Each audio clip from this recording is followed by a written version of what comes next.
Guys ఇప్పుడు ఇది normal కెమెరాలో రికార్డ్ అవుతుంది. నా వాయిస్ అనేది నార్మల్ కెమెరాలో వాయిస్ వస్తుంది. సో ఇది కనెక్ట్ చేసి చూద్దాము. కనెక్ట్ చేశాక వాయిస్ ఎంత మాత్రం ఇంప్రూవ్ అయిందో టెస్ట్ చేద్దాం. సో గైస్ ఇప్పుడైతే కనెక్ట్ చేశాను ఇది. సో దీంట్లో నుంచే నా వాయిస్ వినిపిస్తుంది ఇప్పుడు.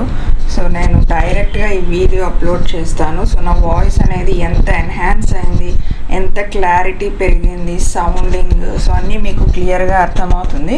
బట్ యాజ్ పర్ నా టెస్ట్ వచ్చి నేను ఆల్రెడీ ఇది ట్రై చేశాను కాబట్టి it's not very powerful mic అని చెప్పలేము. బికాస్ దీనికి ముందు నేను JBL వాడుతున్నాను.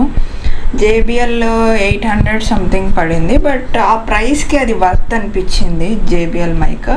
బట్ ఇది 1600 దగ్గర. బట్ ఆ ప్రైస్కి అంత నాకు దీని వర్క్ అంత ప్రైస్ వాల్యూ అనిపించలేదు ఇది. సో మీరైతే కొనేటప్పుడు కొంచెం ఆలోచించి నేను ఈ వీడియో పెడతాను, ఇది రివ్యూ చేసుకొని కొనండి. బికాస్ మనము ఎలక్ట్రానిక్ ఐటమ్స్ రిటర్న్ కూడా ఇవ్వలేము, అది ఒక పెద్ద డిసడ్వాంటేజ్.